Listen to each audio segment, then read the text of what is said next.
Hello. It's been a while. It's been a long time. It's been a long time. Getting back into it, guys. I don't know why I feel so nervous. I'm not nervous. Deep breaths. I'm just It's fine. It's just been a while since we've been enjoying the summer. We thought we would have a little break. But now autumn's back. We're back into it. So maybe we should just get straight into it then.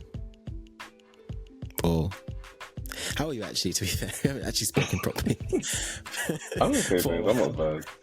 I'm alright. I'm not too bad, yeah. Just getting on with life, to be honest. How about you? How have you been? A few months, last month? Super busy since summer, to be fair. Yeah, like going back into work and stuff after having like breaks here and there is quite hard. Yeah. I feel like autumn's always like such a it's a time where everyone's like proper into like focus onto their like work and stuff. Yeah. And it feels like that kind of time of year that your fun has stopped.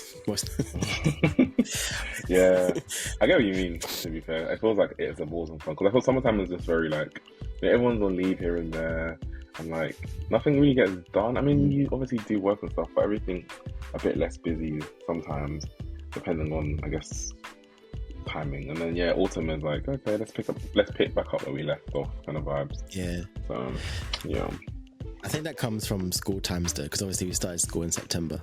Yeah. Back then. So it's true. We still have it's that an inbuilt. Yeah. Anyway, guys. Yeah. Anyway, guys, let's get back into it. So, let me see if I remember this. Hello, everyone. Welcome to the Rated Podcast. It's the podcast where we speak about things, music and entertainment, popular culture as well. I'm Ollie Vade. And I'm Carl CNN. And today we're kind of giving you just a general rundown, I guess, of stuff that's been happening in the industry regarding Diddy and Halle Bailey. But before we get into that, we'll just give you a bit of a kind of like a discussion on why we think Chloe isn't like appealing to the masses and why she's kind of, I would actually say flopping, to be fair, with her projects. Yeah. So yeah, basically she released her second studio album like last month. Mm-hmm. And me personally, I haven't listened to it, and I don't know many people that have, and I haven't really heard anything about it, to be fair. The only song I listened to it, I don't even know if it's on the album, to be fair. I haven't even looked at the track list, but I think the only song I listened from that era was Boy Bye, which I kind of liked, to be fair, but then it still didn't really make me interested enough to like go to the album. And I think because I was so disappointed in her first one, what was that thing? What was it called again? In Pieces. That's it. So that I haven't since then. I haven't even gone back to that album. So yeah, just second album to me just wasn't. I don't know. I just wasn't really interested in listening to it. So that's kind of what sparked the discussion of why we think Chloe is not really appealing to people. So yeah, where should we begin? Yeah, I guess like you said, so her album was released a couple months ago, and I feel like the first thing was like the album kind of came out randomly. So like the announcement was random. So like we're just all minding our business, and then all of a sudden, like summertime, in the summer, she's announcing she's releasing an album, and we're all like, huh? And I think people on Twitter, like social media is so weird because obviously you can have so much contact with people that are like famous and they can respond. So there's lots of access to celebrities basically, and people were tweeting her saying it's gonna flop, and she responded saying like something along the lines of she doesn't really care, like as long as the music is good quality, that's what she cares about. I'm paraphrasing. So yeah, the song Boy Bye, I remember it came out and it was like, okay, it's a cute little like pop rock kind of tinged song. But again, like no promotion and stuff. And so we've got some inside tea and stuff, and like, obviously like just thinking about what her label's done for her. So she signed to Parkwood in Colombia, and she's been on tour twice, I guess, since she's been solo. She was a Coachella headliner. She's been in a movie. She was on a Prime movie. I can't remember what it's called, but I remember she was getting backshotted in the movie. I was like, okay. So I feel like the label has invested money in her. She had a deal with like some brand called Core Water, Pandora, and she got a Nylon magazine cover. So I think a lot of the time people are saying that her label, and she did the Usher tribute in summer as well. So people are saying her label, but I think they're kind of missing the fact that they kind of put a lot of money into her. And it's kind of, to me, it seems like it's a there's a disconnect with the product and what is being sold, if that makes sense. I feel like people are not buying into her as a brand, and I think that's the problem, generally speaking. I don't think people enjoy the music quality.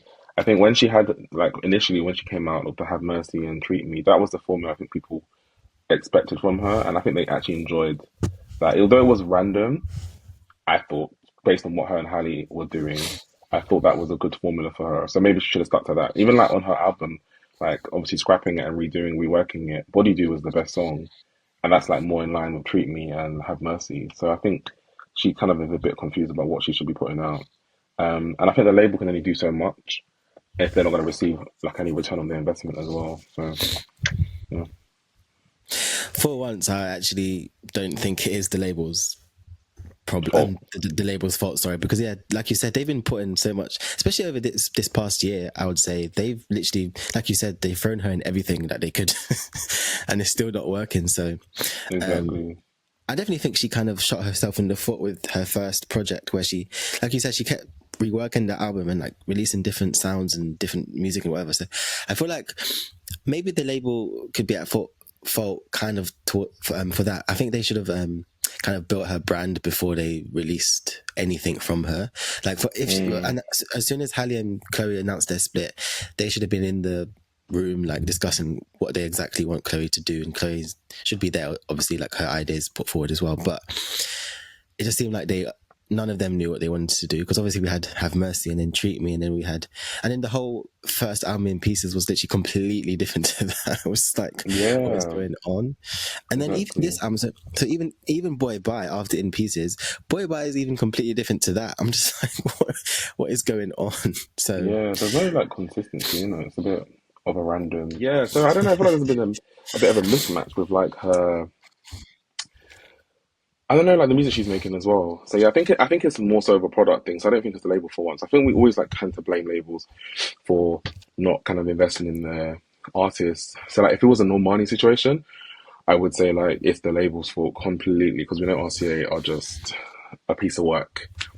But I don't think it's the same with Parkwood and Columbia for Chloe. I also think that they broke up too early, Chloe and Halle. I don't feel like they had that, like they like were starting to kind of like create a buzz for themselves when they were doing the album Would Do It and all that stuff on God the Hour. that was such a good album. Yeah. And then all of a sudden, like I thought it was just like, okay, bye, we're breaking up now. And I was like, how did we get here? And I just started like getting into them, because I remember like they were on YouTube and stuff. And obviously for years they were like singing and on covers, and then they got signed to Beyonce's label, and they finally started putting out their stuff together. And then On God the Hour was a good project. And it was going, I think they should have had like at least a couple more years together with each other, because I think they're still so young. Like Halle is born in 2000, so she's about 24, and Chloe is like 2 years older than her, so she's about 20, gonna be 26. Or she's 26 now, or whatever, or 25, 26. So I feel like they, as a group, like they didn't really have much longevity, as they didn't ascertain like as much of the mainstream success that they could have, I think, as together before parting ways. It felt like a premature breakup, if that makes sense. Because I felt like they put out a couple projects and it was like, okay, we're going to separate now. So I mean, that's also a problem. I think people like them together, so them separately, it doesn't seem to be working very well.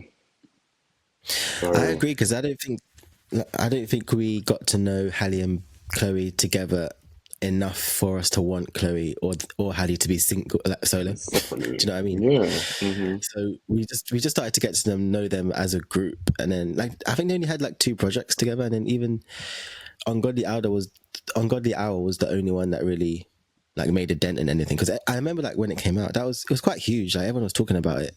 Yeah. It was around, I'm sure it was around COVID times. It was COVID times. Yeah. So people were listening to it. So they should have like capitalized on that, and then like stayed together for a few more years, and then maybe we would have wanted either one of them to go solo, which leads me into my next point. I think the problem is we don't know Chloe at all. Like we don't know her enough to want music from her, if that makes sense. Like we don't know. Like honestly, I couldn't tell you one thing about Chloe's personal life. I know personal life is probably not important, but it makes you feel closer to the artist somewhat. We don't know who she dated or who she's dating, or we don't really know like her personality either. The only things we see is on Instagram when she's doing those sensual videos that people don't like. So I feel like, yeah, I just feel like it's the same problem with Normani. You know what? That's a problem as well. I think ever since she did those videos, people just don't like her. It was just like so cringe. It was like, thank you for 1 million followers, licking lollipop. I was just like, okay, Chloe, what we're doing here. So, okay. Yeah, it wasn't great. It wasn't a great from marketing, like a marketing point of view. Yeah, it's the same with Normani. I think people these days, but I feel like because there's so much music. Actually, let me go back. So during the 2010s and like even like the late 2000s, I feel like there was only like a limited amount of music, and I feel like that's why artists like Rihanna, Katy Perry, and Beyonce like did really well, because we were like given this certain type of like pop music that we kind of had to listen to, and ever since streaming's come along, we have like a vast array of music that we listen to, and I feel like charts don't really matter anymore. People just listen to what they like and the music that they like on Spotify. So this is the reason why Katy Perry is not doing well now, because there's too much music and people are like, we don't need that like bubblegum pop anymore. So I don't know what you're. Back then, she did well back then because that's kind of all we needed. That's all we had. We didn't have any options really. So in this case of Chloe, I think that because there's so much music out there and the music she's putting out, there's nothing really special about her that makes us want to run to go and see her music, if that makes sense. Yeah, I get what you mean. I feel like, go on, sorry. No, go. I was finished. Yeah, I agree with you. I think that it's like that thing of like, it's weird because obviously like in the 90s and early 2000s, people were not that personable, I think. So like a lot of people were quite private. But then we did get things like, there was always those like documentaries on MTV, like, or like cribs and stuff. So you would get to like see glimpses of like their personal life. And like they would always do like, they did interviews a lot. So you would, you would learn about your favorite celebrities. Maybe not who they're dating specifically, but you would learn about their musical taste, what they like to do in their spare time. You'd see them like maybe filming behind the scenes of music videos.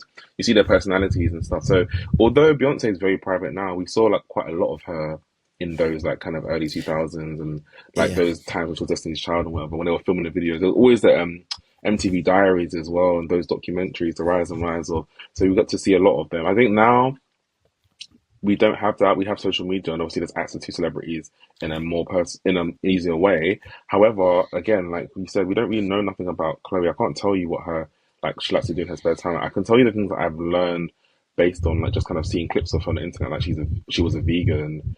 She maybe dated Gunna. I don't know if that was a real thing or not.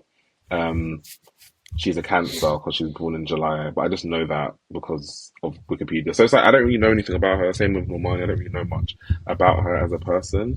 I know she does interviews and stuff, but I don't know. They haven't been brought to my attention as much as maybe I need to go looking for them. But I don't know. I watched Chloe in the interviews as well, like, with the Breakfast Club too, but I still don't really recall like much information about her personally. And then she's got other siblings as well, I think. But again, I don't really know much, so. Yeah, I don't even know if Normani has any brothers or sisters or anything, actually. That's another question as well. I don't know even. I couldn't tell you. Yeah, maybe that's another thing. But I think it's definitely the product, I think. I think we don't know what musical direction she is headed in. And I think her group, the duo, broke up too prematurely because they didn't really have... They just had, like, Do It To It as, like, it was a platinum for them, so it's great. And then before you know it, the next year, like, Chloe and they're broken up as a group. And I'm like, what the hell? It didn't really make sense. Yeah. For some reason, though, I feel like people are they're more drawn towards Halle for some reason. Yeah. I don't really know what that is. I think it's because Halle's a bit more like calm and like demure. She's not extra. And she's not extra. Yeah. Because Halle's... I'm trying to think if I listened to Halle's new song, but I don't think I did. Or did I? Because I love you. I can't remember if I listened to, but I remember listening to the Angels one. Yeah. Angels. And I like, and you preferred that, didn't you? You prefer her music. I think the thing is, to be fair, I liked the song, but listening to that Angel song on a regular was very painful to the ears because it's so high. Oh my God. High. It just be ascending and going and going. And I'm like, oh my God, my ears. Like, that's not something I can replay too often. I think I liked it, But I think generally speaking, I probably had more, obviously more Chloe songs on my phone, and I probably will play like "Treat Me" and her first, all the slurry of singles that she didn't put out to put on an album more than Halle stuff. But I like the sound and aesthetic that Halle gives off more than Chloe's, if that makes sense. Yeah, So I get what you mean. yeah, but I think they need each other. They're like day and night. They need to kind of come back yin and yang. So they kind of complement each other. Yeah, So I that's what think the other the one's missing. What the other one has, if that makes sense. yeah, I think the next step should be that they get back together, I and think then so as a too. group, and I think they'll do well to get back together because that's what people want. Mm. Um, I heard that Beyonce wants them to get back together, according to the streets. oh, I mean, Yeah. I wouldn't be surprised. The thing is, it was so weird is that Beyonce doesn't really like promote them either. So I'm like, that's like your major label signees, and you're not even like promoting them or like giving them a heads up, like a shout out, or go listen, go download Chloe's album. I know Beyonce don't be sitting on Instagram like that, but she get her team to like do a post or something, just be like, oh, go and stream Trouble in Paradise, or just something to say that you're, I don't know, like you're proud of them or whatever. So I don't know what it You know is. what? If Beyonce did something like that, she said like if you tweeted the link to like Chloe's album or project and said if you download and stream Chloe's album, I'll put out a new song. I think the whole internet would go Oh my crazy. god, that album will be got to 3 million It downloads would just overnight. go shoot right out. I think something like that, but I know she would never do anything like that because obviously it's like people just her fans are just doing it to appease her, and she wants them to kind of grow independently. I think, but yeah, I Yeah, think somebody I saw this on another blog. Somebody mentioned that whole her not promoting them. Well, I think when it was Usher's tribute, BET Awards tribute thing, I think Beyonce reposted Tiana Taylor and Victoria Monet doing like the bad girl choreography that her and Usher did years ago. And then people were getting at her because they were like, you didn't even post Chloe tributing Usher. And then she eventually posted Chloe doing a performance for Usher too. But they were saying that's an example of like her not promoting her own artist as well. And I was like, maybe maybe Beyonce's just not really feeling it. I don't know. yeah, I I don't don't know. know. I mean, obviously Chloe's in a contract, so yeah.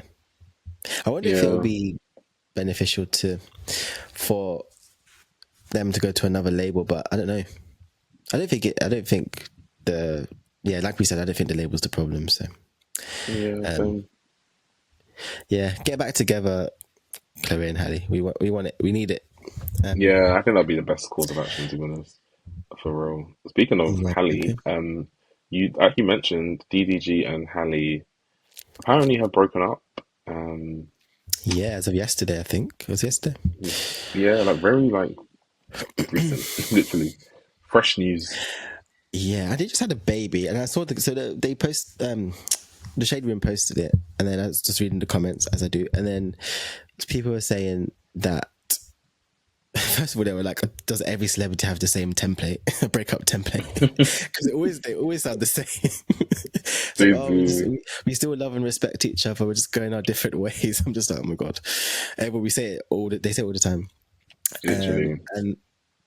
And then there's a whole discussion about like whether it's normal now for people, like, or for men to stay in relationships after they have a baby. And I feel like it started a whole debate about whether, because it seems to be happening quite often where as soon as the woman has a baby, the men leave. Mm, And that's not even just in celebrities, that's like in normal life as well. So yeah, there's a whole debate about that. But then there's also like another side where people don't really believe that it's real. That it's just like a stunt thing, because obviously DDG is known to be a troll. So, hmm. but then yeah, I don't even know what to believe. I think it would be a bit shit for them to break up after. I mean, how long did they have the baby? It's not even been a year yet. I don't. He's not one yet. I don't think. No. And Yeah, after so like all of that jazz, and also another thing, I feel like just because like she was a Little Mermaid, and I know her getting pregnant and not being married was such a huge controversial issue, and people felt that like he was not good enough for her. They called him DVD, and like they called him all kinds of weird names. Even though he's got his own money and he's oh established himself god, quite well outside yeah, of he has. like he's got a good YouTube following. He makes a lot of money from that, and I think he does music too. So he's quite Mm. popular as a popular YouTuber or streamer, whatever he does.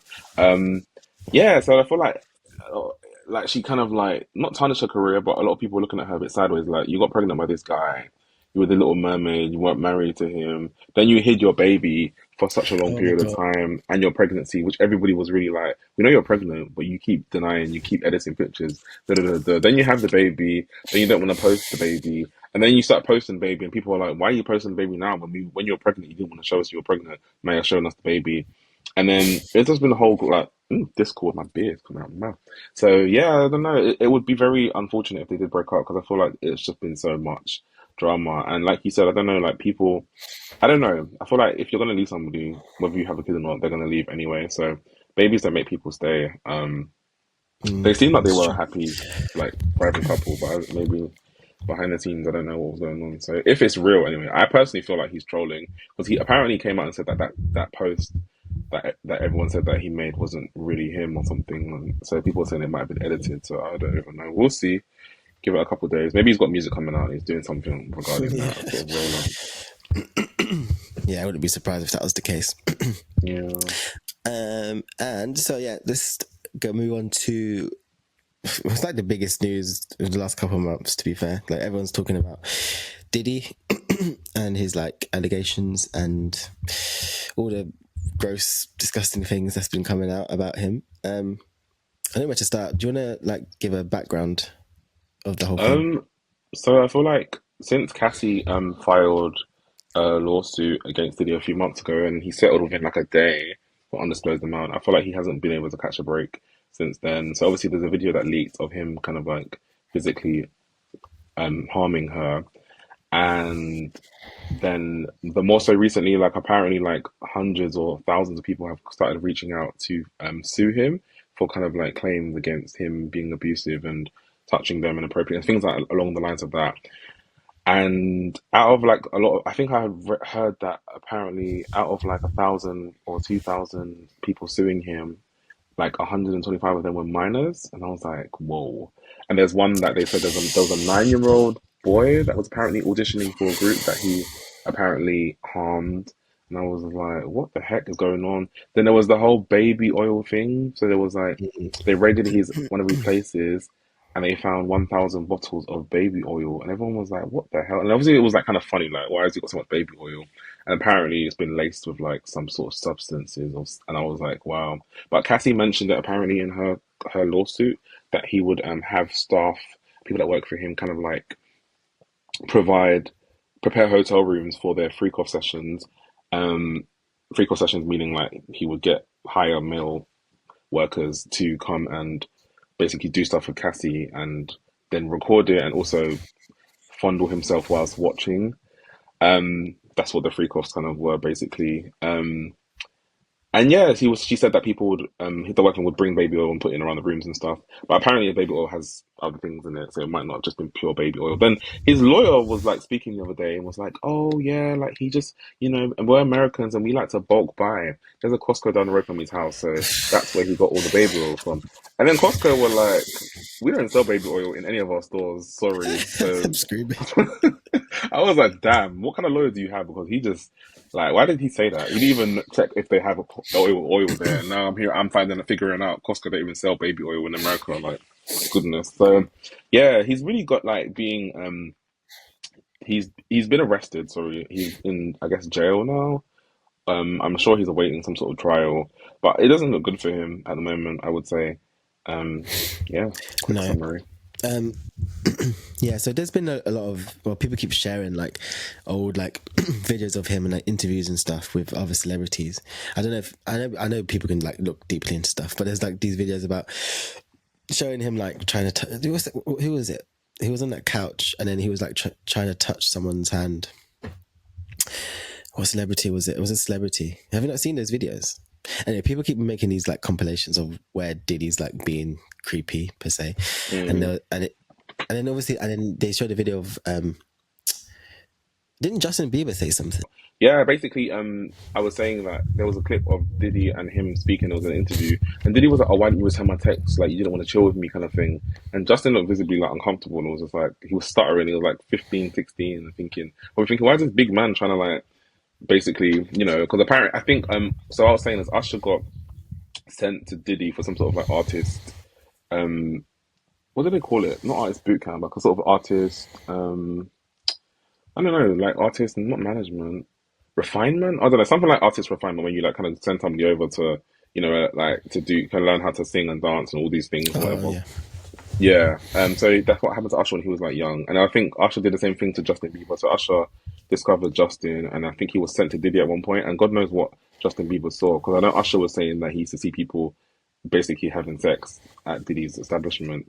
So yeah, I think and a lot of interviews that you said, a lot they put together compilations, but a lot of like things. Diddy said a lot of things in a lot of interviews, and he did allude to a lot of like weird and sexual things often. But I don't think anyone really paid Yeah. attention. So That's what I was getting at. That's what I was alluding to. yeah, With the whole Justin Bieber thing, that's a whole other subject for another day. But there's like a lot of discussion about how he was kind of groomed in the industry, because he was literally like a yeah, 14-year-old boy or 50, however old he was when he came out. And if you look back at videos, like some older celebrities were very inappropriate with him. Like even like, I don't even know. I think there's a video of like Ellen. Was it Ellen? There was some, I can't remember the names or who it was, but there was some woman that was like can I kiss him? trying to kiss him. Yeah, I can't remember who Yeah, it was. I And I know was you're just talking like, about. It was wow. on like a stage. I know the clip you're talking about. Yeah, she was like, it was like an award. It was like an award setup, like stage. And I think I don't know if he won something, was presenting, but the lady who maybe won the award or was on the stage was trying to kiss him, and he was like underage, and she was really trying to force herself on him. Yeah, I was So like, oh, that's gross in itself. But what yeah, these Justin? whole, it's so sad that like our like favorite artists from our childhood are like coming out to be these creeps. I'm just like, oh my god, like who's next? I'm just waiting for the next one Literally, to just come and find out that they're a creep as well. But it's just it's just I feel sorry for all the people that he hurt, for one. yeah, But it's just so sad to see like someone who not kind of looked up to in music just be the person that you didn't think they were. I'm so glad yeah, Cassie got out, by the way, when she did. yeah. I'm surprised, like, because it's difficult. It's like a difficult situation to kind of get out of. But thank God, and I think her speaking up encourage other people to do the same as well. Sometimes it just takes like one person to kind of just speak, and then everything kind of unravels. And look at all the people speaking out. Like even Dawn from Danity Kane has sued him as well for like inappropriate behavior and like kind of withholding money and that kind of thing as well. And I never thought she would be one person to sue him, because just last year No. when we were reviewing the Diddy Love album, she was on it. So I was just like, well, clearly she's been kind of like, waiting for an opportunity. So, and Aubrey O'Day from Danny Kane has been somebody who's been very vocal about Diddy for the last 10 plus Yes. years. That girl has been talking about him being inappropriate, how he speaks. Like, she has been so consistent with how she speaks about him. She must be sitting there thinking, see, as I told you. So, Yeah, yeah, I mean, yeah, we should have listened to her from back then, boy. literally. On the lines of Diddy, I just saw this morning that R. Kelly's ex-wife is writing a memoirs, and apparently she said that it's going to be very, what's the word? Very, what's the word? Not fulfilling. Juicy. Let's just say juicy. Let's just Yeah, say juicy. detail. I So saw that too. yeah, Did you we'll see the see. comments? No, what did the comments say? People were like, you should be locked up with your husband, please. What are you talking about? They were like, you need to go and settle down in prison with him, please. Someone called her shaky legs, and said, go and sit with your husband in cell block 9. Oh my I was god! just like, damn, Oh my yeah. god! Sometimes reading the comment section is more fun than watching a TV show or something. I I agree. just be scrolling at the comments because it's so funny. But yeah, I think that's it. That's all we have to talk about today. Oh, I just wanted to mention, also along like you said, who's next in terms of accusers. So Oh, they're talking about Jay-Z as being like maybe oh like shit! potential. So he's quite close with, or he was close with Diddy, and people are like saying like if you're that close to somebody, you don't like not know things they're doing behind the scenes unless you're either not like you're doing it yourself as well, you know what I mean, or you're likely to, birds of a feather kind of thing. So apparently he's like lawyered up, maybe prepared for whatever might be coming his way, because people keep making allegations about him meeting with like people like Foxy Brown when she was like underage, and Aaliyah as well. I don't think the Aaliyah thing is legit though, because I think, as far as I'm aware, she was at least 2021 when her and Jay Z were talking or friends, whatever the situation was. So yeah, and there's a singer called Jaguar Wright who has collaborated with Jay-Z back in the past, like ages ago, maybe on his like early 2000 albums, and she's been talking for years about the industry and exposing the industry and how there's people that are doing inappropriate things, whatever. And she's always been talking disparagingly about Jay-Z. She was on Piers Morgan the other day, speaking about him and Diddy and all the stuff that happens behind the scenes and freak-offs and being a sex worker and stuff like that. And yeah, and she didn't say allegedly for anything she said, by the way. I was just sitting there thinking, oh, they're going to sue you. They're going to sue you. Because she just thought like it was all facts. And I said, even if it's true, you don't know the machine that works behind these people like Jay-Z. Like, they just will go Rock Nation and just sue the pants off of you. You know what? Everything is alleged. Everything is alleged. The Diddy stuff is not alleged because now everyone said it's something, so that's real. But the Jay-Z stuff until proven, like, you got to say allegedly. I don't want to believe it about Jay-Z. I just really don't. Because, my God, that would just... Can you imagine that'd be... Because obviously Beyonce will be involved. By association, they'll say that it's hers. Yeah. So I'm just like, I just don't want it. Please, Lord, no. Not another one. But yeah, I'm happy that all these things are coming out now, because it's been so long that they've been keeping this a secret, and it's just been underground that people have been suffering, and we're just now it's coming to light, which is crazy. But it's good at the same time. Expose them all. Yeah, expose them all. I think that's it. It's good to be back, actually. It's a good episode, I think. Yeah, it's really nice. I don't know how to end this. How to end this? I know, guys. We're just rusty. It's been like 3 months. It's cricketing. You hear the cricks in the background. So what do we do? I guess thank you guys for listening. We are on Apple Podcasts, YouTube, and Spotify. Just continue to share and like and do that stuff for us, and we appreciate it. And we'll talk about you next time, I guess. Yes, and we're going to be more consistent. And we'll put it in there. Put it in the writing. Verbally and written. All right, bye guys.